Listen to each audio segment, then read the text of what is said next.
Hello, everybody. Welcome back to another video. And of course, as a follow up to our Week 7 game review slash watch party that I posted the other day, I believe it was yesterday at the time that I'm recording this, we have our Week 7 or just a seasonal review, basically. I said we're going to be doing these every week, just looking at how the league is progressing, especially as we get closer to playoffs. Talk more about playoff progress, who's locked in their spots for playoffs, people who have been eliminated from playoff contention, people who are still in the hunt, and looking at the scenarios that can potentially be painting up, especially in the next coming weeks, where literally it's coming down to you know uh, one or two games to decide who's making playoffs, right? So, with that being said, um, we're going to look at this real quick, both divisions, go over that. Huge shout out to Jake, by the way. He's been very, very busy lately. Got a new job. So he's been, very busy with that and was had a lot of stuff going on and was still able to get the doc done. I know we were a bit behind. We were on the doc almost like a full week, but managed to get it done. So shout out to Jake. If you see him, give him a congratulations, give him a good thank you. Thank him for all that he does for the league, because it wouldn't exist without him. So that being said, we will break down the doc, take a quick look at it. Legacy Division first, as you can see, number one seed, yours truly, Baltimore Bullet Punches. We're on top, thanks to a really fortunate week in which both Brady and Jake lost. They were both 6-1, and so having them, lose there was big for us. Gave us the I mean, they were both 5-1. Sorry, going into that week, both lose, come out 5-2. We get a win. We come out 6-1. So we're in the driver's seat, and we have actually locked in playoffs as well. I did not think it was going to come this early, but yes, that win guaranteed us playoffs. Having a 6-1 record, being able to finish up the season 6-4 at the worst, with so many 2-5 teams down at the bottom, pretty much means that we're guaranteed playoffs. Pretty much no way we can not get it. Our record's just that good at this point.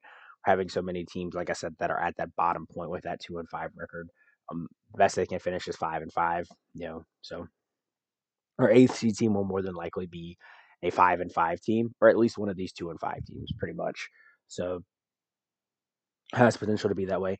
No one else has secured playoffs in the legacy division. It is still possible for some of these teams to lose out, which would be the worst thing that could happen, obviously. But these teams could melt down, lose out, including these 5-2 teams right here.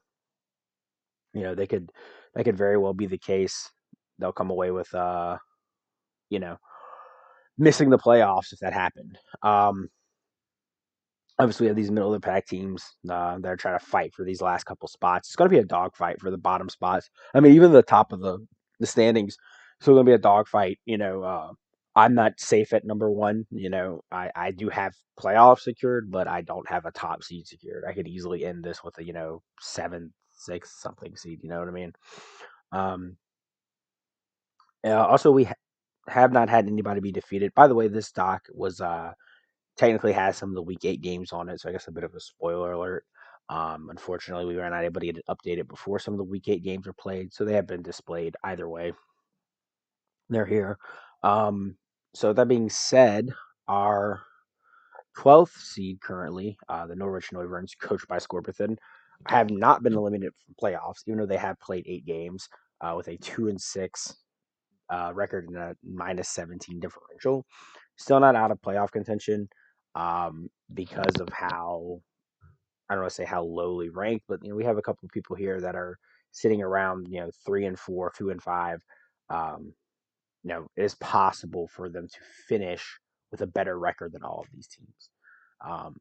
It's very possible. So it is very possible for them to sneak into that 8th seed. Heck, they could even secure the 7th seed. That is something that can happen.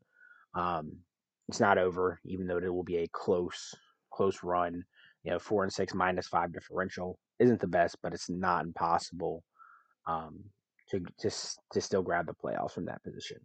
So that's a quick breakdown. Currently, we're too far out to really have like any playoff scenarios. Really and truthfully, just win your matches. That's kind of what it is. If you're in playoff contention, win your matches. Like I said, everybody's still in playoff contention. Only one team has guaranteed playoffs. That's me. So everybody else needs to be fighting for those spots. Try to win your matches. I mean, no one's disqualified yet, or no one's eliminated yet. So you got to keep playing. We'll look at the newcomer division now. Um, Very strong division. Like I said, we had some week 8 games get played already. Um, Looking at this division, we actually, so before even last week, even after week 7, 7-0 record, more than good enough to to secure the playoffs at this point. So Soaring Stingers, obviously in the first seed, very commanding, 8-0, undefeated, plus 27 differential, having a great season, uh, guaranteed playoffs. Um, I want to say as well. Let's see, do the math real quick. Um, let's see. Worst record the Esper Wings can end with would be 6-4 with a a +6 differential, and the worst that the Rillaboom Booms could end would be 6-4 with a +2 differential. Um, so actually, not guaranteed playoffs just yet for either of these two teams. With these 3 and 4 teams down here hovering, potentially being able to finish out the season with decent differentials. 6-4 +14 for the Juggernaut Jirachis, 6-4 +16. Um, these two teams right here could very well deny the playoffs. Well, actually, hold on. Let me look at something real quick. No, no, because they get the six. No, hold on a second. They get the 7th and 8th seed. No, actually, no, guaranteed playoffs pretty much because the ninth seed would be a team that would have to finish 5-5. So actually, no, these 3 teams right here all guaranteed playoffs. Um, the difficulty right here is going to be these 5-2 teams. I think, yeah, it is still very possible for the 5-2 teams to lose. That being the Detroit Red Rooms and Flopping Feedbacks, for them to lose out and miss playoffs, not likely, but still possible. So we do actually have 3 teams that have secured playoffs currently in the newcomer division. I'll be all able to finish with really strong records, basically guarantee them a shot at the playoffs. Um, Basically. So from down on, final 5 seeds, remember it is best. Top 8 make playoffs. The final 5 seeds all within position to potentially be eliminated from playoffs, although most of them are in really strong positions, good records, really high differentials. The differential difference between the newcomer division and the legacy division is actually insane. I have the highest differential, and I'm at +14 currently. And as you can see, there are 4 teams that have a higher differential than me, including one team that's almost double my differential. So that's kind of a nice little deviation between the divisions. That being said, I do believe that we have, yes, trying to look at this real quick. Um, I don't believe the Bronx Bearticks are actually eliminated from playoffs. Worst case scenario, Juggernaut Jirachis could end, which is the current 8th seed, could end with a 3-7 -22 differential, and it's actually possible for the Bronx Bearticks to wrap up with a 3-7 uh, -12 differential, right? No, -10 differential. So actually possible, very slight chance, but very possible that the Bronx Bearcats could win out and get playoffs. So surprisingly, no teams being eliminated from the playoffs in both divisions. Very interesting at this rate, even with a 0-7 -28 differential, which is obviously not a good spot to be in.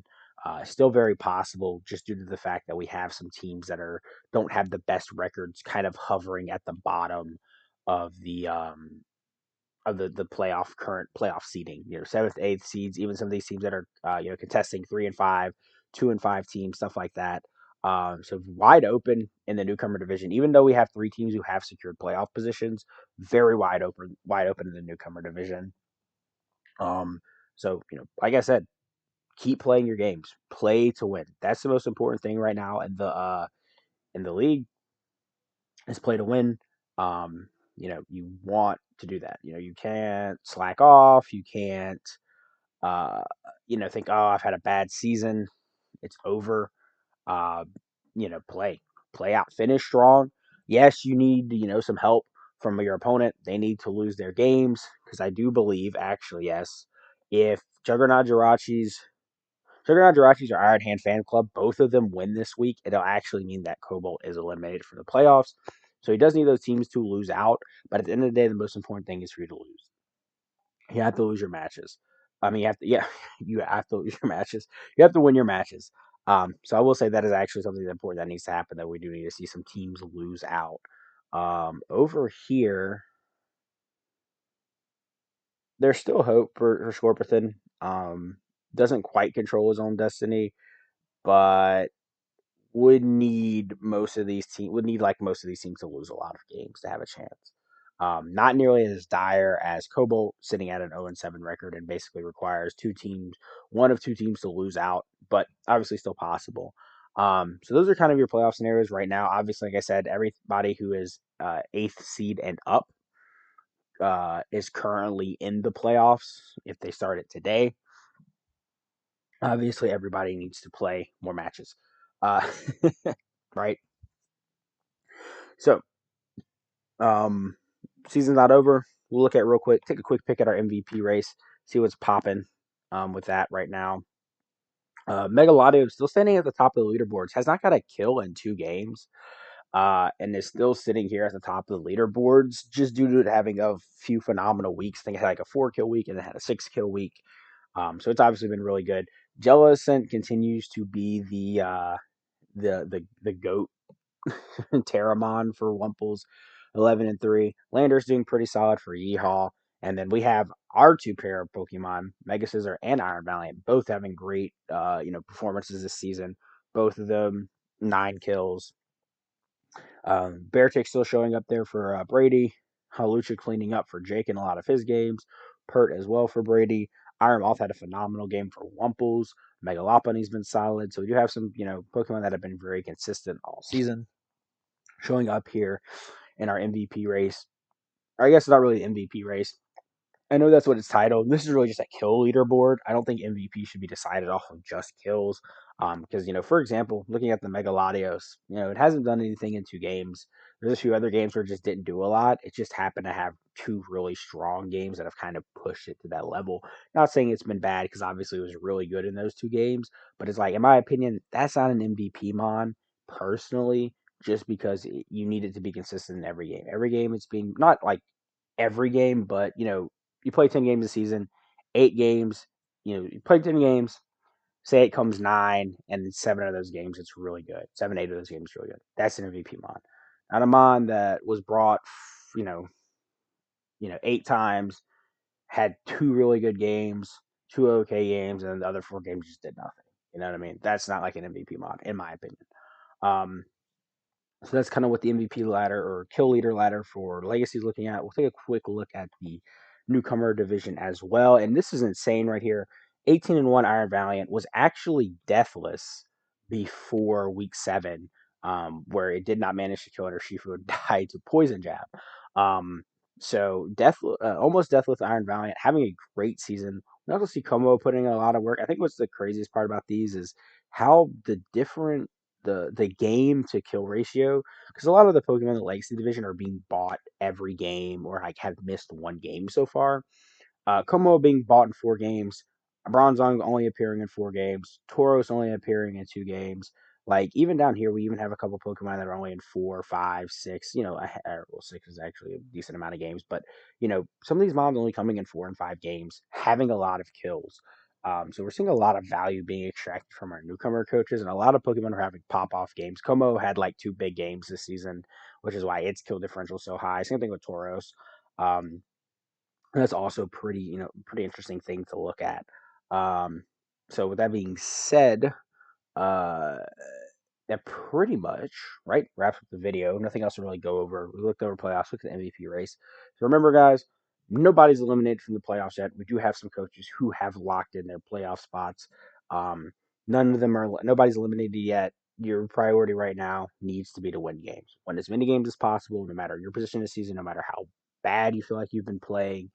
Um, if you can win out, you give your shot at the playoffs, even if you don't necessarily make it at the end of the season. That needs to be everybody's priority. Um, so yeah, then moving forward, obviously we saw some of the week 8 results. We'll move forward with our week 8. Have a tough match against Jake. It's going to be a great match. I haven't even done a whole lot of prep. I need to get doing that later tonight and sometime tomorrow. Get myself prepared for that match. Have some ideas, but nothing on paper yet. Either way, we'll get into it. Then you'll obviously see my match. It'll probably won't be the next video, but will be one of my next videos. I still have my reactions that I've been doing weekly to the Victory Road lead up to the Pokemon Cipher, which I'm super excited about. And I've been doing well on the channel as well, which is really good. So with that being said, just end the video right here. We've kind of gone over everything we need to go over. Coaches, if you do have any questions, feel free to ask me, just in case there's something I didn't clarify or maybe you're confused about something. Feel free to ask me, obviously, in the server. And that being said, like I said, we'll see you guys in the next one.